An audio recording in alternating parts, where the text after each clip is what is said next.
দীর্ঘ ছুটি শেষে পাঠদান শুরু হয়েছে শিক্ষা প্রতিষ্ঠানগুলোতে। তবে করোনা ও ডেঙ্গুর সংক্রমণ বেড়ে যাওয়ায় আতঙ্ক বিরাজ করছে শিক্ষার্থী ও অভিভাবকদের মাঝে। শিক্ষার্থীদের সুরক্ষায় শিক্ষা অধিদপ্তর সচেতনতামূলক নির্দেশনা জারি করলেও ডেঙ্গু ও করোনা মোকাবেলায় পর্যাপ্ত প্রস্তুতি নেই বিভিন্ন শিক্ষা প্রতিষ্ঠানে। এতে সন্তানদের স্কুলে পাঠানো নিয়ে দ্বিধাদ্বন্দ্বে রয়েছেন অভিভাবকরা। বিস্তারিত শাহাদাত হোসেনের প্রতিবেদনে ক্যামেরা ছিলেন নিপু দাস। ঈদ ও গ্রীষ্মকালীন ছুটি শেষে প্রাথমিক বিদ্যালয়ের শ্রেণীকক্ষে ফিরতে শুরু করেছে কোমলমতি শিক্ষার্থীরা। ক্লাস শুরু হওয়ায় একদিকে শিশুদের চোখে মুখে হাসি ফুটে উঠলেও অন্যদিকে ডেঙ্গু ও করোনা আতঙ্ক ঘিরে রেখেছে তাদের। মাস্ক পরে তুমি জানো যে আবার যে করোনা ভাইরাস সংক্রমণটা বেড়ে গিয়েছে? জি। করোনা আর ডেঙ্গু পরিস্থিতি দিনকে দিন খারাপের দিকে গেলেও এমন পরিস্থিতিতে এখনো শিক্ষা প্রতিষ্ঠানগুলোতে মানা হচ্ছে না কোনো নির্দেশনা। করোনা আস্তে আস্তে ছড়িয়ে পড়ছে, তো আসলে ডেঙ্গুরও প্রভাব বেড়েছে। বাসায় গিয়ে ভালোভাবে সাবান দিয়ে হাত ধুবো, দূরত্ব বজায় রাখবো এবং মাস্ক পরবো। স্কুল থেকে আমাদের বলা হয়েছে যে করোনার জন্য আমরা যেন মাস্ক পরি এবং আমরা সেরকম ধরনের দিক নির্দেশনা অনুযায়ী চলাফেরা করি। মনে নেই।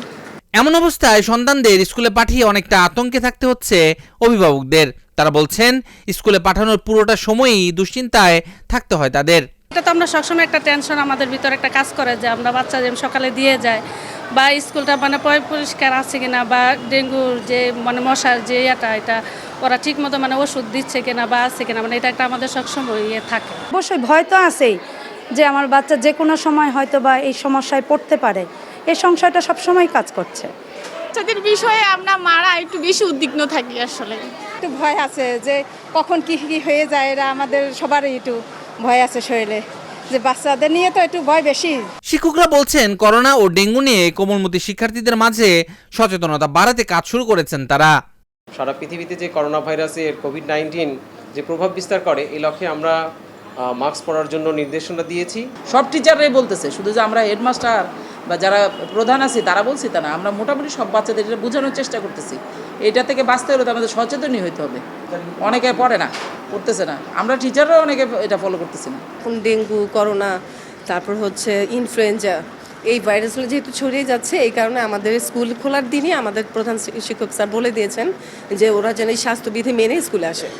ঢাকা উত্তর সিটি কর্পোরেশনের প্রধান স্বাস্থ্য কর্মকর্তা ব্রিগেডিয়ার জেনারেল ইমরুল কায়েস চৌধুরী বলেন, সংকট মোকাবেলায় 1000-এর অধিক স্কুল ও কলেজে পরিচ্ছন্নতা কার্যক্রম সম্পন্ন করেছে উত্তর সিটি কর্পোরেশন। তিনি জানান, সপ্তাহে একদিন শিক্ষা প্রতিষ্ঠান পরিষ্কার রাখার নির্দেশনা দেওয়ার পাশাপাশি মোবাইল কোর্ট পরিচালনা কার্যক্রম হাতে নেওয়া হয়েছে। ঢাকা উত্তর সিটি কর্পোরেশন অ্যাওয়ারনেস বিল্ডিংয়ের পাশাপাশি পার্টিসিপেশনটাকে বেশি জোর দিয়েছে। আমরা স্কুলগুলোতে প্রোগ্রাম চালিয়েছি, যে স্কুলগুলোতে আমরা সোর্সটা রিডাকশন করেছি, যে যতগুলো সোর্স আছে পসিবল যে সোর্সগুলা সরানো সম্ভব আমরা সেই সোর্সগুলোকে রিমুভ করেছি, এবং সেই সাথে সাথে যেগুলো বদ্ধ রুম, করিডোরগুলো, ওয়াশরুমগুলো যেখানে মশার একটা আবাসস্থল হিসেবে ব্যবহৃত হচ্ছিল এই গত বন্ধ চলাকালীন সময়ে, সেগুলোকে আমরা মসকিউটো ফ্রি করেছি। আমরা এটার নাম দিয়েছি যে ক্লিন স্কুল নো মসকিউটো।